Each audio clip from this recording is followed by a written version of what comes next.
What's up, everyone? Welcome to the 17th episode of Super Brain Radio, the second installment of Chapter 4, Grow, which is all about actually making improvements. But the reason it's taken us this long to get to this chapter about actually making improvements is because there's a ton of stuff we need to deal with ahead of time, including paying your debts first.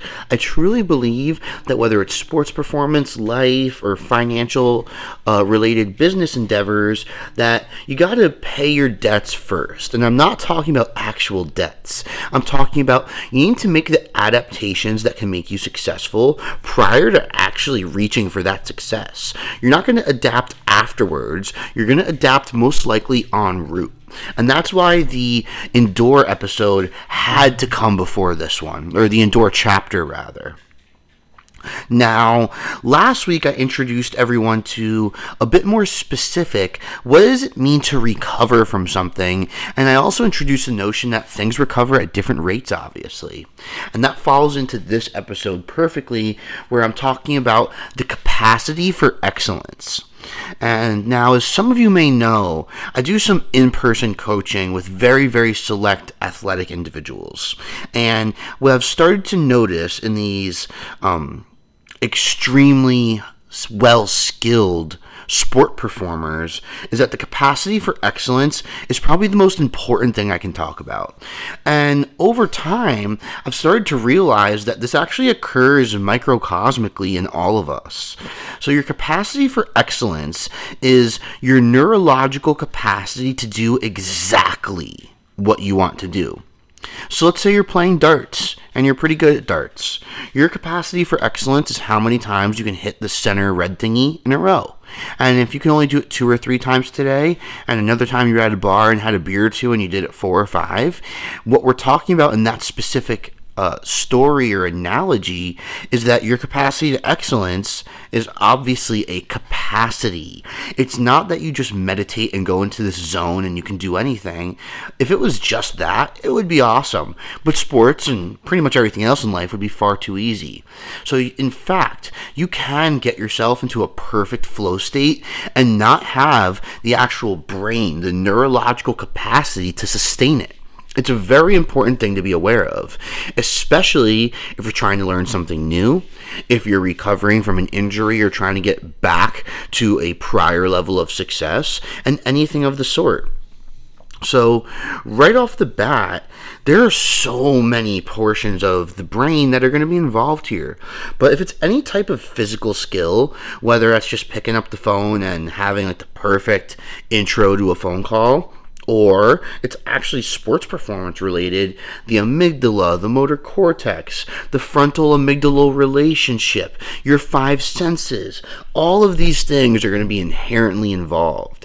And what makes excellence and the excellent portion, if you will, of your motor patterns so darn cool is that what we need to realize is all of these areas are technically creating a flow state of their own. It's incredibly specific to the motor pattern that we're talking about and in reference here. And furthermore, if we talk about what a flow state is specifically from a neurological cortical area standpoint, it's that they're firing at essentially the exact same rate of electricity and doing so in synergy without distractions, if you will, from other brain areas. So when we have a lot of electricity flowing through a brain area, it's very easy for the adjacent one to be turned on because of the superfluous electricity going through one. What makes flow states special is that we're bypassing that notion and you have tons of electricity inciting tons of information in a specific brain area, and that without distraction and without differentiation of what you exactly need to do is what the flow state is. So when we're talking about your capacity for excellence, how to improve it, and identifying it in the first place, the very, very first rudimentary step you need to do is define and decide what excellence even is. Before we get to the 1, 2, 3 bullet points at the bottom, you need to identify what does it mean to be successful and not successful for me in this specific task. What does it mean for the normal performance to be incited versus an excellent performance? And what's the difference between the two from an energy expenditure standpoint, from a cardiac standpoint, from a motor pattern, what does it look like standpoint, and all of the above? All these are incredibly important, and they're all related to your capacity for excellence. Because, for example, you can have the largest aerobic capacity in the world. Maybe you can run for miles and miles, and your heart rate never goes above 75, and you breathe with a beautiful cadence, and your feet never hurt. That does not mean your capacity for excellence is therefore larger. It is not just energy expenditure and usage that matters when we talk about your capacity for excellence. What's actually usually most exhausting for people in their capacity for excellence is that they need the most conscious and acute portions of their brain to work and incite this. If you can get it to be a bit more subconscious somehow, which I might talk about, you'll start to notice that capacity increases. So now we're going to move to the bullet points at the bottom. Now that we have a better idea of what does it mean for excellence to have a capacity in the first place. And you have all probably experienced this at one point before when you were doing something relatively normal and mundane when it comes to your task-related environments, and all of a sudden you did something amazing. And that was followed up with exhaustion or lethargy. That's exactly your very first introduction to your capacity for excellence.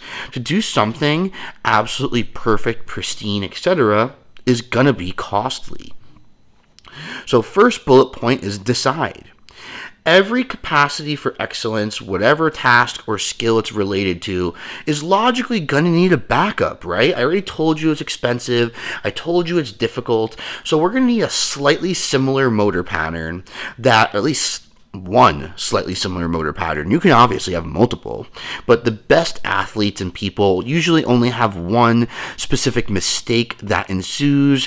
And it's interesting because it's not the type of mistake where it's like, oh, your brain didn't know what to do and you messed it up. It's usually a mistake related to energy leakage that actually increases efficiency in the sense of how much you're wasting and is similar enough to the motor pattern.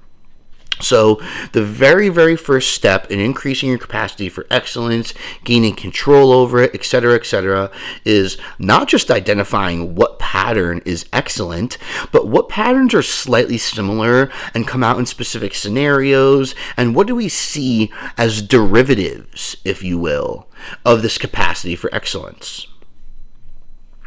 Next, once you've defined and decided exactly what you want to be included in your capacity for excellence and delineated between what is not a part of it, now you can begin to train and refine things. And this is not the type of training where it's more. Let's get into your excellence capacity and do as much stuff as humanly possible. In fact, that might actually it might not make you go backwards, but it'll just do absolutely nothing. It'll just waste your time, which is good. You know, you don't want to go backwards. The brain can very easily go backwards when it comes to making progress, unlike muscle fibers. But again, it won't make you worse. It's just going to be a waste of time. What you want to do actually is first increase the rate of subconscious activation related to that excellence capacity. So if you normally have to do an insane amount of warm-ups, try super hard, think super hard, have a perfect song on and all this stuff, let's start peeling back the layers. Can you do it without the perfect song? Can you do it in silence? Can you do it with a different song? And maybe just put on a timer. And then can we decrease that time? Furthermore, begin to be able to do it in different environments, not just hot and cold. What if you're in a rush? What if you're under pressure and there's a higher stakes matter on the line? What if it's the opposite? What if there's no pressure and you have 5 hours when you're normally used to having 1? Can you still get into that excellence-based mindset, flow state, etc. within these confines? The more environmental opportunities you can show your brain that it can engage in that capacity for excellence, the larger the fence around that capacity will eventually become. Lastly, the third bullet point, and probably the closest to actually training, if you will, is racking up the wins. You may or may have not heard me talk about success to failure ratios when it comes to behavior, when it comes to motor patterns being accrued and manifested, whatever it is.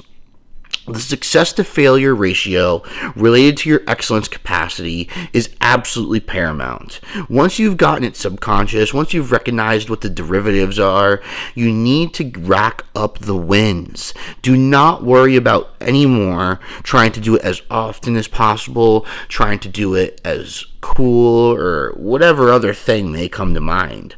And it doesn't need to be exuberantly difficult either. You ideally want to get that success to failure ratio up in the 90s, where it's almost unprecedented and almost never happens when the capacity for excellence either doesn't go right, the outcome is off, or there's an inability to recruit it properly. So, especially at first, this is probably going to involve doing it in smaller scenarios and getting that success number up really, really high and then slowly progressing forward. It's also a good idea to have some type of defense mechanism when the failure does ensue. So, for example, let's say you're in that perfect excellence flow state and you go to do something and it turns out it sucks. The last thing you should do is get pissed off and immediately try to do it again. Because, a couple things. One, you're going to more than likely than not probably do it wrong again. Two, you're going to reaffirm and have a learning response related to that failed approach.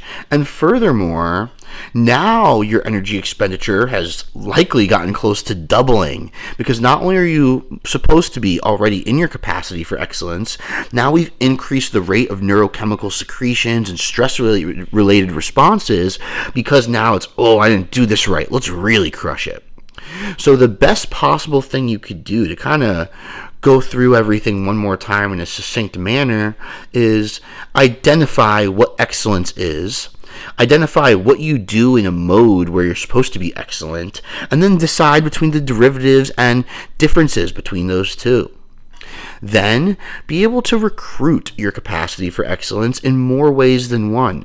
Subconsciously, consciously, rush, under pressure, not enough time, too much time, everything in between. And lastly, get really, really gnarly at doing it over and over again successfully. When you can do all of those things sequentially in a row, you're going to find yourself in a position where the capacity for excellence is not only getting larger, more importantly, the derivatives, the one little mistake you make here and there, or whatever, is going to go down along with the cost. And when you can recruit a capacity for excellence that's low cost and often, you're automatically going to now jump from wherever you are to elite in what you want to be doing.